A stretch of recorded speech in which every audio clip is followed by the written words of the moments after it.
I currently work as a solution architect in Sauce Labs, which I'm pretty sure everyone knows what it is, but basically it's like a sort of consultant for other companies, in which I kind of help them to get better at their automation and at their products. Before that, I worked in other smaller companies like, I don't know, IBM, Microsoft, Dell, and NetEase in China as well. And that's my blog down there, and that's my Twitter taggle. I'm really shy, so I don't want to talk more about me. So let's get into the problem that I'm trying to kind of solve with this side project that I did a while back. And for that, I just want to ask you first, how many people like run about 10 test cases a day? Around 10. 10 or more. Maybe 50? 100? 500? Yeah, so I suppose that you've already figured that all these test cases takes a lot of time to run, right? So the problem that we have here is, okay, I have this many test cases. I don't want to run them all. I just want to run the ones that are going to actually find the most bugs, the most defects, and they weren't going to actually bring me any value. So that's the problem where we're trying to sort in here. And why is this important? So first of all, it's very important that you have your test cases clean and well balanced. What I'm saying by that is I've seen a lot of people that have test cases that are old and they still there. No one removed them. And now we have source control tools, right? So we don't really need them anymore there. If we take them away, we can recover them from the source control tool at some point in the future. So it's really important that our test cases are well balanced, first of all, and they're clean. So for whoever comes after us, they know which ones are more important. It's very important as well to balance between the quality in the feature itself and how much quality we want the product to have, but also quality in the deployment speed, because we want to deploy as fast as possible, and testing takes time. Right? So that's why we want to try to reduce as much as possible the number of test cases. So that said, the first thing that we need to do is how do we automate this? How do I automate the number of test cases that I'm going to execute or the decision of them? So basically, this is what happened to me. I joined a company, and the person that was there before me has just left. And they have like more than 100 test cases. And I'm running them, and they're not even passing. They're showing, most of them is showing red. So I'm like, okay, I'm the responsible now to say if this is okay to go or not, if this is passing or not. And here are, in front of hundreds of test cases, 80 of them are failing, and I don't know which one to tackle first, to fix them, to try to run them, which ones are the important ones. So how do I decide that, right? So it's all bring back to how do I automate anything? You first look at the process. So you understand the process. And the process in this case is how do we test? So how do we decide the test cases? How do we do that? So when you do this, what do you usually do? You have a set of variables in your head. And you do this very quickly, right? But if you stop and think about how am I doing it, you have a set of variables, and then you are trying to decide based on the weights that you give to those variables. Like, for example, how risky some test cases. Anybody else? How damaging if the bug is not found. What is the severity of the test? Something else? Do you test all the test cases the same, the new ones are the old ones? You probably test much more the new ones, right? Because the old ones, you already test them. Something else? Risk factor. The risk factor, yeah, effectively, the risk. Something else? Anyone? I know you're all very tired. The speed? Who said the speed? Speed. So would you test more test cases that are like faster to run? It'd be easier. It could be easier, yeah. So I suppose what you can have into account is how long the test case is, because if you have longer time, you can add more kind of smaller test cases. I suppose you could do that. Okay, so here's a list of some of them that I have. So priority of the test case, the priority of the feature as well, how new it is, the ratio of run versus fail, the duration of execution, I suppose that's what you meant by speed, and the ratio of execution, the last time you executed it. So there's just like a list of them that I have, but there could be much more. The problem nowadays is like we don't usually record these things anymore, but back at maybe 3 to 5 years ago, we did record all of this. We have very extensive recording of this in the tools. And that's unfortunate that we're not recording this stuff anymore, because we're gonna need them for my project, right? So what I'm suggesting here, I have 2 ways of solving this issue that I'm going to give you today. And the first one of them is called a rule-based system. Basically, this is a way of storage manipulate information on knowledge in order to interpret it in a right way. And this is basically a way of telling the system, here are the things that I'm looking for, and you tell me if I should or not should run this test case. And it's slightly different than artificial intelligence, so I'll talk about artificial intelligence in a bit. But first, I'm going to just go through them. So for example, if the risk is low and the priority is also low and the test case has run before, maybe I don't want to run it again.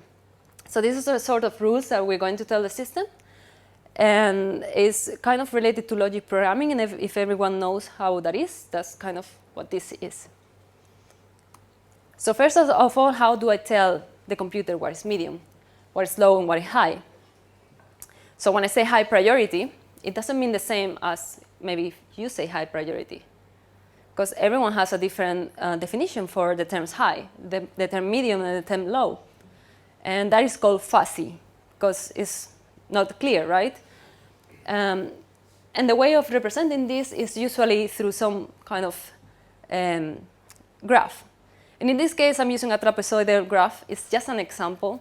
In this case, I'm just saying, OK, so from 0 to 40, I'm going to say that something is low, more or less secure. So if it's 0, it's definitely low.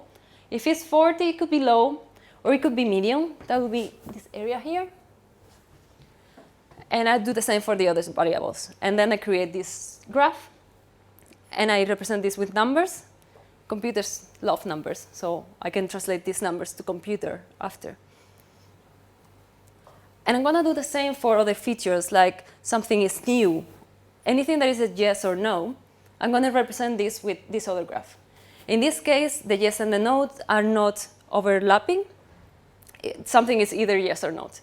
I'm going to be more secure or less secure that something is going to be yes or no, but it's going to be just one thing or the other. It cannot be both. And that said, I have a nice demo of 15 minutes. It's not a joke. No, but I'm not going to spend 15 minutes talking about the demo. I'm just going to skim through it. If I can bring it up. It's also in very small writing, so apologies for that. And what I'm going to do, I'm going to show you what I did, how I did this with code. Don't be scared. As I say, I'm going to skip to the important parts. And I'm using the library that is called Accord for C#. I'm a C# lover. I also love other languages, but this one project I did with C#. And basically, what I'm going to do first is just add the necessary imports. And let me go a bit ahead if I see my mouse. And then the first thing, I'm creating a database. It's very small, and you can probably not see it well, but you're going to get this video afterwards. So if you're interested, you can see it. And it's also in my blog. So if you're interested, you can also read my blog. Maybe visit some ads so I get some revenue out of it. It's not enough to cover for the domain, by the way. Anyway, the database, I create a new database for this, and then I add some linguistic variables. The linguistic variables is some sort of way of having a variable that is also kind of reserve key, right, with the things that I want. In this case, I'm adding one for priority, risk, for is new, is passing, and then I'm adding them for should execute. After that, it's going to skip to the next. I'm creating some trapezoidal functions. It's basically the graph that we saw before. It's just writing into code. There's other different type of functions, but in this case, it's the trapezoidal. You can see here that 20, 40, and then the edge right. So it's just representing the graph into the function. You can read it slowly, and you will see next to the graph, and you will see perfectly what you meant by that. But that's basically the way that I'm representing the low, medium, and high. And then I go again with the graph. I add the priority and the risk to this trapezoidal function. So I'm saying the risk and variables are in 3 different flavors. And then after that, I create another one for, as I said before, the yes or no. And I'm adding there for is new, is passing, and should execute. And after adding those variables to the database again, I'm starting to create rules. Now the rules that I'm creating here is just plain rules, and they're examples, so I'm just creating 6 rules. But if you were to actually implement this, you probably need way more rules, and they probably have to come from experts, and probably experts about your particular application and system, and the way that you transfer others what you mean by high or low. And when I create these rules, they also can have weights, so I can tell a rule is more important than another one that way. But in this example, I'm not doing that. I'm just creating the plain rules. And I'm just setting the input. So setting the input is basically the way that I give the actual test case to the system. So I say, okay, so with these rules, this is what I'm getting. And what I'm getting in this case is something that have very low priority and risk, and it's very new, and it's not passing much because it's new. So that's the test cases that I'm giving. And this area here will be better if I have like a file and I get all the test cases from the file and I just transport them here. And once I have that and I run it, I should have a percentage telling me the number of how close this is for execute or not. So it should tell me should execute with a percentage. And in this case, with this test case, the percentage, I think it was 49.5. So it was kind of a bit, okay, you should probably execute it even if it's new. And if I run it with the values there of 90, 90, 20, 19, which is just the opposite, right? It's something that is very priority, very risky, but it's old. And that one will pass, it will tell me to execute with the 89% probability. So if I have here like a list of test cases to pull from, it will give me a list of priorities of the test cases to run in order of percentages. So after that, I can decide if I have enough time to run them all. I can put time into process as well to see how many test cases I can run in 10 minutes with these priorities. So which ones, how many test cases can I actually run in that time? So that will be the example. So let's go back to the slides. So the conclusion that I have is, first of all, you need an expert anyways to create the rules, first of all. The rules are not going to change and adapt automatically, so if anything changes in your application or in the way you see the application, you need to go and change those rules again. And they're very hard to define because it's a fuzzy system. It's not like yes or no, it's the percentages all the time. So it's not something that is really, really straightforward. And there could be relationship between the variables that we are not aware about. And I'm going to talk about that in a little bit when I talk about artificial intelligence. So what is artificial intelligence? So this thing that we saw, some people would say it's artificial intelligence and some people would say it's not. Because the definition of artificial intelligence is something that gives the computers the ability to learn without being explicitly programmed for that. So when we explicitly program a computer, we say, if A, B. So it's something very explicit, right? But in this case, with the rules, it's a bit more in the middle because I'm getting information out of a system, and I'm not really programming the system to give me that information. I don't know what I'm going to get. I don't know the percentage that the system is going to tell me. The system is going to do something and bring me a percentage. But AI is more about learning, right? It's more about if I give the computer this alone, is the computer going to teach itself and bring me a different value every time? So when people ask me why artificial intelligence, and when you're studying anything about related with artificial intelligence, you usually find this example, first thing, which is an example of a supermarket, right? And they're trying to sell more beers in that supermarket. So they are doing a lot of analysis and they're thinking, okay, so who is going to buy beers? So people that buy beers also buy chips, right? It may have to be, right? If you go home with a beer, you go home with chips. So we put them together, we'll sell more. But they put this supermarket into the artificial intelligence system. They figure out that the people that are buying beers, I don't know if anyone knows this because I've seen some people are smiling already. So people that buy beer, what do they buy more frequently? Nappies. So they put the beer next to the nappies and all of a sudden they're selling more beers. Would you have expected that? So this is why artificial intelligence is important, because before we saw the rules system and we saw how I give rules to the system and then I get something out of that, but the rules I'm defining.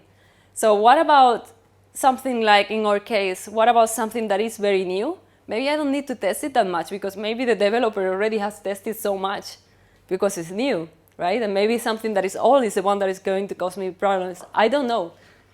But an artificial intelligence system may know. So this is why these systems are cool. So how to do an artificial intelligence system? The first thing that you need to do is to define your variables. So we saw before a list of variables like novelty, like the priority of the test case and the priority of the feature. So some of these variables are actually measuring the same stuff. For example, the priority of the feature and the priority of the test case, they're probably kind of similar, right? You usually don't have some test case that is way more priority than the feature itself. So the first thing first, you need to clean your variables and make sure that you have the right amount of variables that you need. Why? Because if you have too many variables, then your system is going to take longer in learning. You don't want the system to take too long in learning because then, first of all, you can get wrong results and then also you can get too much time consuming that. So once you have your set of variables, the next step is to create a training set. And a training set is basically, usually systems have two ways of, AI system has two ways of learning. One is supervised learning and the other is unsupervised learning. So unsupervised learning is basically you get everything that you need and then the system keeps learning all the time. And the system keeps improving out of the thing that people are inputting to the system. And those are the dangerous ones, because those are the ones that come up with wrong results and the ones that come up with results that we don't want because we're not training them. And the other hand is a supervised system. The supervised training system is something that you train the system, and the way you train the system, you're not using a whip, right, with the computer. No, you're wrong. You train it with mathematics. You train it with formula. You give feedback to whatever the system has told you before. And then once the system is trained, the system should be able to tell you the data with something that they've never seen before. So for example, you want the system to recognize the difference between a cat and a dog. So you show the system a lot of pictures of cats. Come on, guys. I know it's late, but oh, no, it's cute. More dog people.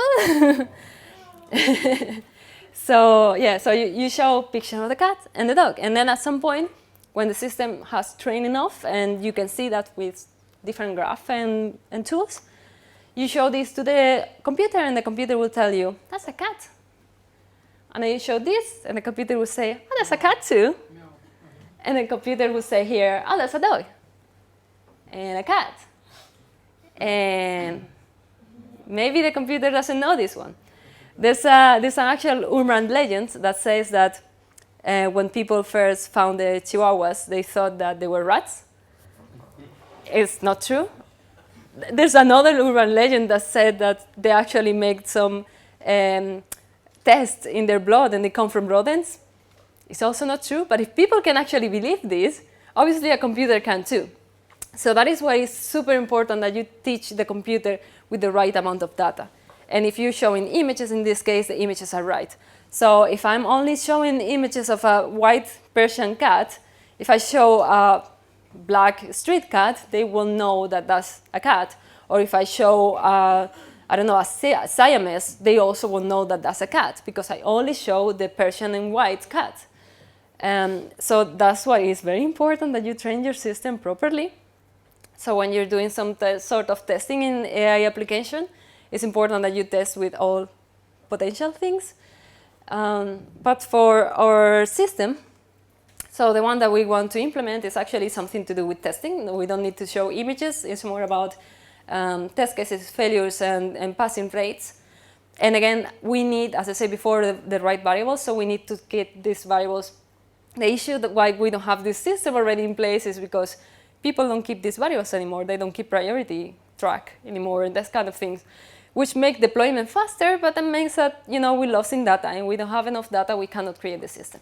But anyway, if I were to create this system, which I haven't, but again, because of lack of data, what sort of algorithm would I use, right? I would use a machine learning algorithm. And in this case, I would use a classification algorithm and a nearest neighbor one. Because I think it's a classification problem, this one, to tell if something should pass or not. It's kind of a way of classification. But that's my opinion.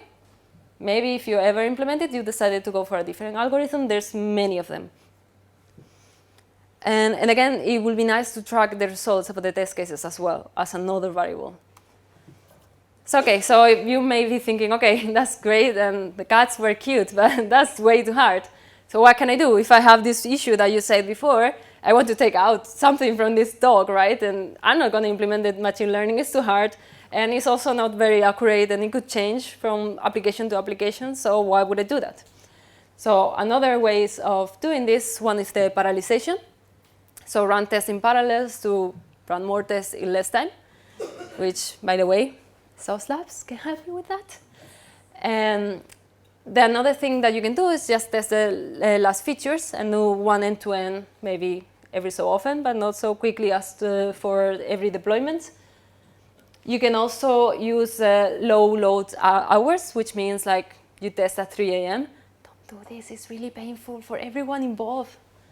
But you may be using it for like end-to-end full testing rather than automated testing rather than doing it during your work hours when you need your computer.